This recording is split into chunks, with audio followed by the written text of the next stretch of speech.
You're listening to Rock Solid People, a podcast by Max King. The harder the conflict, the more glorious the triumph.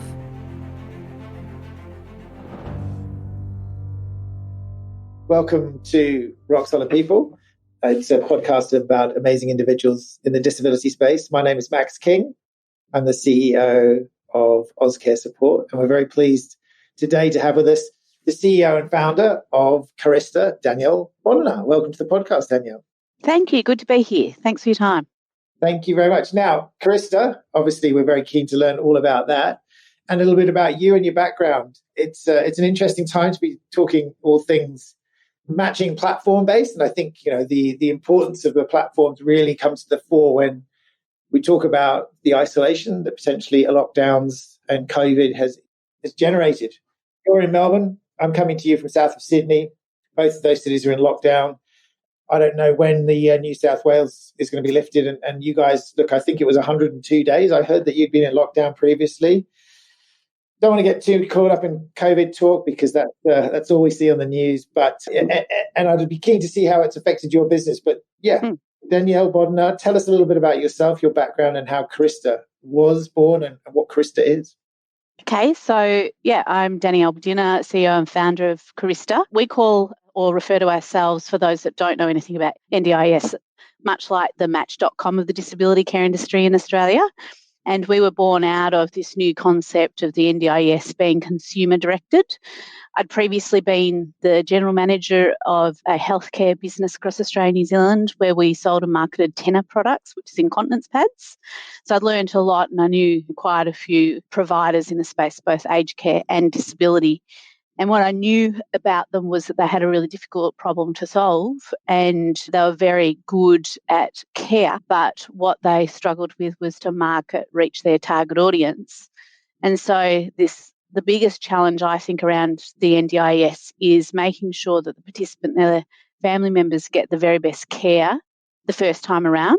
Because what we know from being around for a long time is if you don't get the match right the first time, you could very quickly give up because it's quite an emotional, overwhelming task to find the right providers. And everyone knows someone with a family member with a disability. I've got family members, but I've got close friends that have got children and they didn't know where to find the right type of services. So we've got this problem where on the double-sided marketplace, so we've got a participant who, the difference between a young girl with cerebral palsy living in Point Cook in Victoria versus an autistic teenage male living in Bowral versus an adult based up in Brisbane with a mental health condition and even an aged person over in WA. They're all completely different needs.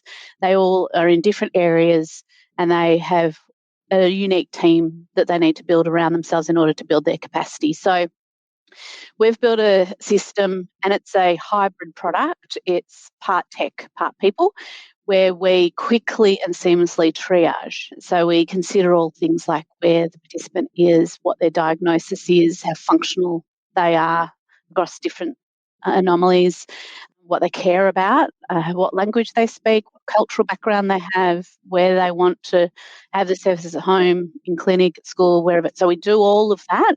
And where people might be looking for services for 9 months, we can find them the services in 9 hours because of the process that we use. It is laborious for behind the scenes. So because the capacity changes in a provider network every single day. So you might have an OT available in Point Cook for the girl with cerebral palsy today, they may not be available at that organisation tomorrow. So it's a live and quick process. And we also, so where I say it's a hybrid model, we use tech as much as possible, so an algorithm, but we then every single, and we take about 1,000 requests per month now, every single request that comes through, we call the person that's made the request. So we've got a heap of amazing women who have a healthcare background that make those calls and make sure that we get the match right the first time. And it's interesting you say that because whilst it's a tech platform, as you say, you can't move away from the human elements of what it is that you do, what we do, and picking up the phone is so important. Absolutely. I just think about my own children. I've got a couple of small kids and I wouldn't pick a worker off a platform they need to have a conversation with someone about it. What we're finding now, what we're moving to, is we're going much deeper into the supply chain. So we're starting to assist families to actually complete the paperwork and, even providing for the providers on the other side of the platform the admin services, even to take them right through to signed up service level agreement, because we want to take away as much of the hard work for the family as possible. And if we're collecting information at the start of the process, we don't want them to have to go through that terrible form filling process time and again, just to find that maybe the services might not be right for them, So that's where we're moving to. And I think that's really important that you have identified that. And we've, as an organisation, whilst there's no NDIS price guide or budgets that are assigned towards helping people establish themselves on the scheme, which we've always done a lot of pro bono work or, just helping people along.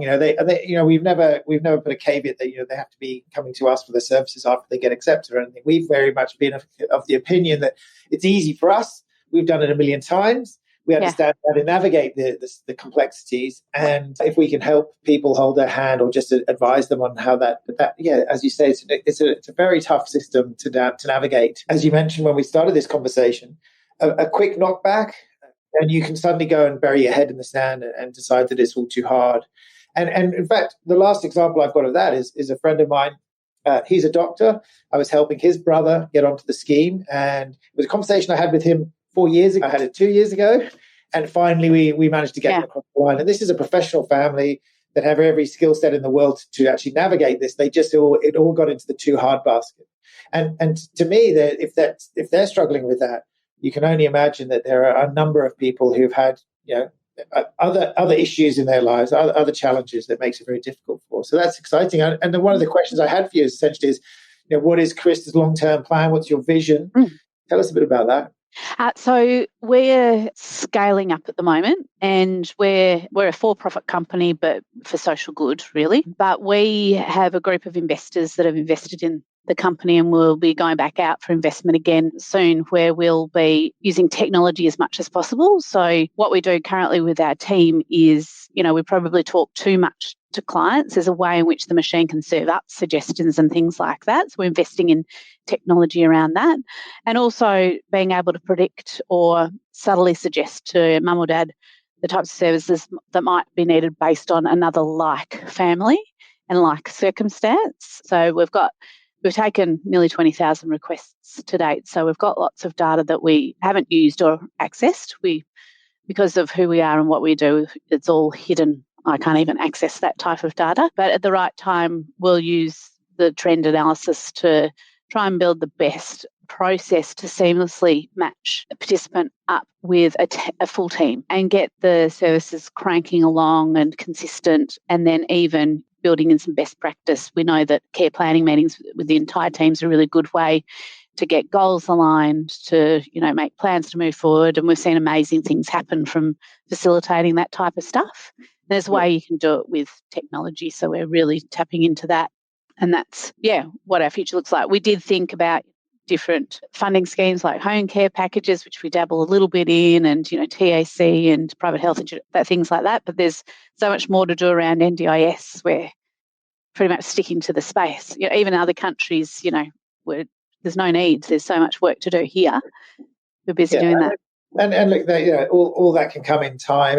And I have to say, it's interesting what you say about using technology. I'm a huge believer in it. I'm a huge, I hate the word technologist, but I guess that's probably a description that I'd apply. I think there's some real validity in using technology to make those suggestions. It doesn't mean that it's carte blanche. It doesn't have to necessarily be accepted. But one of the advantages of technology is they can, as you say, look through those 20,000 requests, look at the success, look at the failures, and they can pump out some suggestions quicker than you guys could read 5 of those data points. And so there's some real validity in using that. And then you might, then it comes down to that human interaction. So you have a huge technology base, human interaction on top, and you get the best outcomes. Yeah, that's right. And I think that, and if we do share this with the provider network, I'll be guilty for saying, I think we're so far behind in our space, and systems being used not appropriate for what we're doing. And by that I mean it can be really hard to engage with a provider because they're so busy out saving lives, making people better, and that has to be the priority. So how are we going to get the right type of provider reaching the right participant every single time? That's our vision, and I'm going to answer one of your questions that you're going to ask later on, but our vision is to impact 1 million people by 2025, because what we know from the pilot work we've done is when we help one participant, we help another 9 people in their network, family members, teachers, etc. So we're on our way, and that drives us every single day. But we're not going to do it unless we keep discovering the problems and then fixing them with technology, and also really good people as well, which we keep finding and putting on. We're putting on about 3 people over the next month, so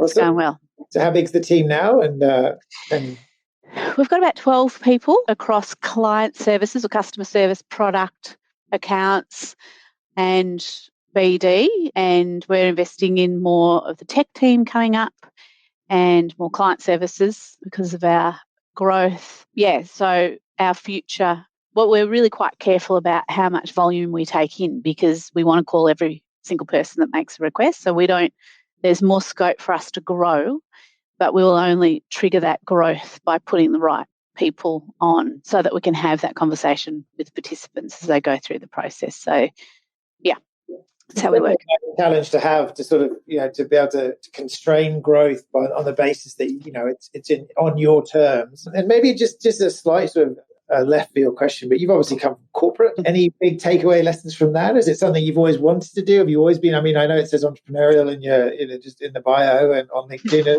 What's your life lessons from the difference between the two? So I'm not a natural entrepreneur, I would say, but I'm a natural action taker and decision maker. So I didn't fit the corporate world very well. And I probably tested people by making decisions that I probably wasn't supposed to be making, but at least we got somewhere.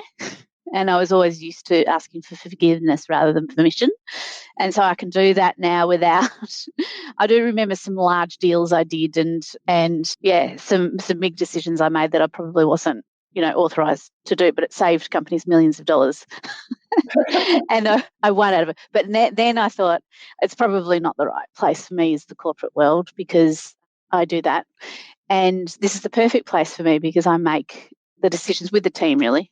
If we want to change direction or pivot, we could do that in the minute. And we do, we make really quick decisions, and anyone that good comes along, shout out to any good client service team members, but anyone that good comes along and we interview them, we just say, all right, we'll just put them on and we're really quick decision makers, and that's the only way we've been able to grow as quickly as we have. So I think, to be honest with you, I'm not a natural entrepreneur. I'm just a bit probably action orientated. And also this was a no-brainer for me. Even when things were bad, actually in the 111 days we were in a hard lockdown for in Melbourne, I never thought that we would fail. I always knew that we would survive. And I've never once thought that, 1 in 10 startup businesses survive. I never thought we'd be one of the 9 that didn't. So yeah, it's interesting. I remember, I was interviewing someone for a role today, and I was talking to them about our journey. And I think it was sometime in 2019 when I felt like we'd finally turned the corner in a financial perspective. So bootstrapped by my wife and I, some days, some weeks we wouldn't pay ourselves, that classic entrepreneurial thing. Yep. And that's okay. I'm okay with that. And I remember just feeling like, I feel like we've turned the corner because we sort of just had that kind of continuity of income coming in, and it was a weight off. And of course, then we've grown, but it is a challenge. But I've never felt we're in that position. So I'm really pleased and really happy for you that that's another, a kind of vote of confidence in you and the model. Because whilst you're striving for growth, you've also got to look after the pennies and cents. You can't take your eye off that. So it's a constant battle and challenge to expand and grow, and as you mentioned, take team members on and commit to a salary, commit to people, commit to them throughout that, as you say, 111 days of lockdown and challenges that it comes about. Look, a more broad question then, coming a bit out of Karista lens, aged care, disability sectors, we talk about where they're heading. I'm always keen to get people who are sort of in the woods. What's your view? Where are we going? I mean, and I'm not necessarily talking about independent assessments, because I know that's on everyone's list these days, but NDIS, aged care, what's your take on the next 5 years? Well, I find it reasonably unpredictable. I can't imagine that the government is ever going to not do NDIS in the future. So that would be my one prediction, is there'll always be an NDIS. I think it'll always be consumer directed to an extent. So from those perspectives, I feel like people in my position are quite safe. But I hope that I do think the biggest issue is this matchmaking issue. And I do feel like from a provider perspective, it's the administration and system issues that are blocking good people from servicing the right participant. So the space I am actually in, I feel like I am hopeful, and I do predict that we'll start to see that being sold, because there's a lot of money being thrown at it. So I do think it'll get to 40 billion year on year in FY40 and 100 billion by FY50. I do think that, but it's only going to get there if we fix some of these blockages. And I think that there's a lot of capacity out there. People say there's not enough capacity, there's not enough workers available for the network. There actually is. There is. The issue is the administration and the facilitation, intake forms and all this crap that we make people fill out and print out when they're in lockdown. They don't have printers and things like that. That's the issue. I think there's plenty of capacity out there. So it's really fun solving that issue. Old people are going to get older. They're going to throw more money at it because baby boomers took all of our cash and they've got to put it somewhere. So they'll be richer and richer and spend more money, and we'll spoil them more. So there's a big opportunity for aged care out there. But the problem we're solving in NDIS, as NDIS providers and NDIS matchmakers, is more complex. I think in aged care, you can take home care package level 1 to 4 and pretty much pick up a package off the shelf and say it's a bit of personal care, shower in the morning, 3 days a week, a bit of shopping and a meal preparation. Whereas with NDIS, it's kids to teenagers to adults to older people, like it's newborns through to over 65s, and the challenges are completely different per person. And so this is a much more interesting problem to solve. Australia's the best country to live in. We are very well looked after from an NDIS perspective. I think it's amazing. And I think that the community is kind of wrapping itself around it. And you even see competitors all come together in the provider space and try and work things out. They're not afraid to do that because it's such a complex issue and there's room for everyone. So I think there'll be more collaboration. There's actually the other thing that I see very clearly is lots of private equity, family offices, a lot of investment coming into this space now too. It's pretty popular. Back in the day, we couldn't get a single cent into this business, and now I get phone calls, which is fun, but I don't need it anymore. We're just hanging on. I'm doing the thing like you have done, which is go poor for a while. And I've been there doing that I was checking some old files and some P&L stuff the other day, and I was going to my personal bank account getting $5,000 out every few days for a while there. But always knowing again that it was well invested money, and now we're in a good place. Yeah, and I want to circle back just the collaboration element that you mentioned there. And to me, this is one of the big takeaways from that I've seen. And having not come from a disability or healthcare background, I came from a recruitment background. I came into the industry, and when I first moved to Barrel and I first started Ozcare Support, I was pretty put off by the level of engagement that I had with other disability organisations. I reached out to everyone, and they basically told me to go away. Right. Since then, because I didn't take no for an answer, and I persevered, and I've sort of broken down, even locally here in the Highlands or anywhere that I go, we are always say we're agnostic to the solution. So we come along. If we can't solve the problem, we'll find someone who can, and we'll pass clients on, or we'll share clients, or we'll work with helpful people. So, it's that kind of thing. And I think more so that old-fashioned, don't forget that was 4 years ago when I first came here and DIS was starting. I was a young punk coming into the disability space. I didn't really know what I was doing. And, what I mean? We were sort of fly by night. And we wanted, and now, of course, I feel like we're doing what we do, and we do it really, really well. So I'm really proud of where we come from. But I still think that there's that level of collaboration that is going to become more and more pervasive. Right. So I probably wouldn't have spoken to you either, and I didn't get spoken to either when I first started. I think because there's a couple of things. We're also time poor because it's really complex, but also we definitely ask providers. We kind of do a secret screening process by asking what their background is, particularly if they're a new provider. We want to see some type of work in industry prior to that, RN, it's great at the very least, or have a few clients on their books so they know what they're doing, because it is a steep learning curve.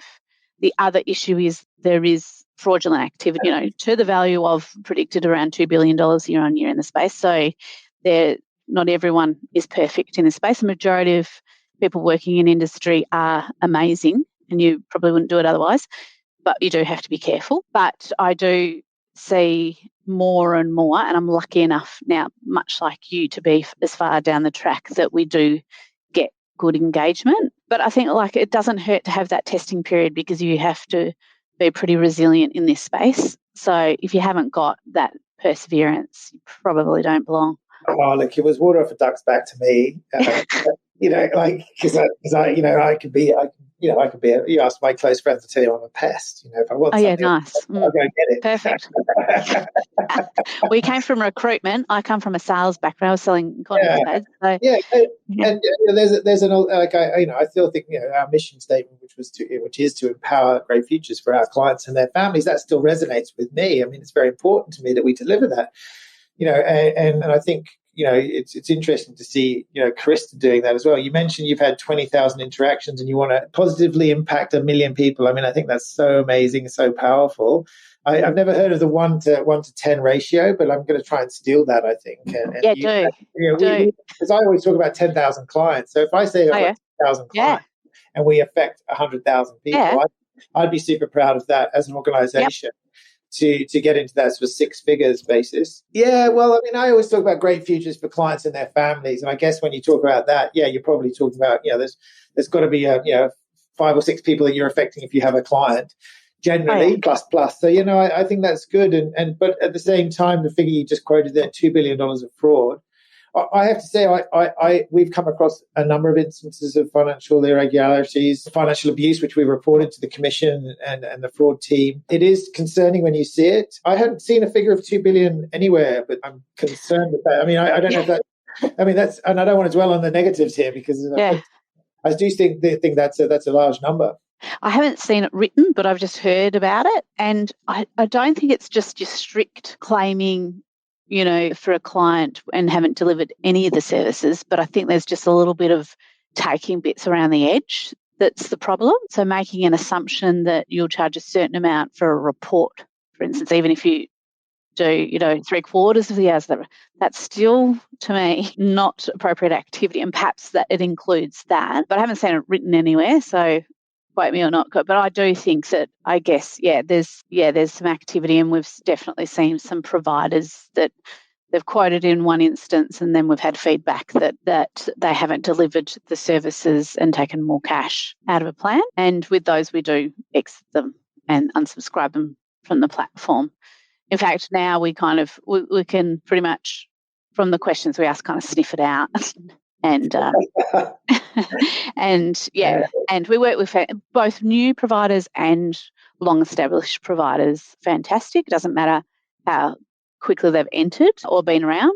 Yeah, I just say, watch every dollar, approve every dollar, get the right systems in place and the right team in place that you trust. Yeah. And I do think the NDIS has some responsibility on the fact that they have made the administration, the service agreements, the processing, PRODA, the APIs, they've made it so difficult to navigate, so cumbersome, and there's so many glaring issues where you'd expect in 2021 to have sort of seamless connectivity. And if you're running a tech company, you would know what technology is out there. We've got the new payments platform that OSCO payments can go through straight away, bank to bank, transaction to transaction. Why don't we have a more seamless structure? Even the API, which I'm trying to get access to at the moment, is severely limited. And in fact, a proposal that we're working on with some partners around a payment solution is exactly that. It's a really, really, we actually can't get live information. To me, that's just weird. And someone at the NDIS, and in fact, one of my podcast interviews previous to this was Jess Harper, who previously has run the digital transformation team at the SCA. And he has said, they basically have restricted it on purpose. And to me, I'm just going, well, why? Yeah. Why would you do something on purpose? Or at least if you're going to restrict on purpose, give us a time frame that we can access it and enable us to access it. It's an API. It's not like you're giving people information away. You're not giving me access to everyone's Centrelink code. It's annoying. Just give me access to the information that are my clients who give me permission to do. So I think they've got some responsibility, and I know it's difficult to navigate the system, but I Definitely think it's frustrating for me, and I'm sure for you, that the speed at which transformation is happening at the NDIA. Yeah. Well, I'm always grateful that it's happened. That's my first thing. Like, no other country has a scheme like this. So I'm just really grateful it happened. And I have had some dealings, I guess. I just try and focus as much as possible on the provider space and trying to solve problems in that space, because I still think, despite the API issue, which is a big issue to solve, if we can solve, because I know I can get in at a provider level and fix problems really quickly with the tools that we have, rather than try and fix the one big problem at the end. So I think with the NDIA, it's such a big chunk of cash. It's 2% of our GDP.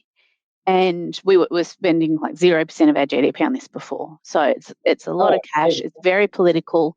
It's with the most vulnerable sector in society. So I think around it is a lot of fear. So that's probably what's stopping. I wouldn't like to be in a position to, be handing out APIs and things like that.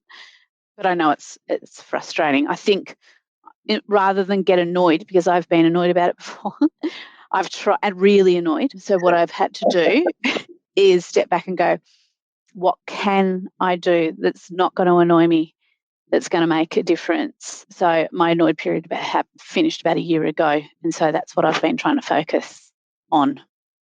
And I think that's a great takeaway, because you are making a difference. You are making a substantial difference. I wish you all the best on your journey towards helping 1 million people. And then after that, I wish you on a journey to helping another million after Thank that. you. No, thank you. And well done on the work you do. And this is a great podcast. I definitely will be listening in future. So thank you so much for having me. And thank you very much, Danielle Bodinnar, CEO and founder of Karista. I hope you've enjoyed listening to Rock Solid People. For more interviews, stay tuned.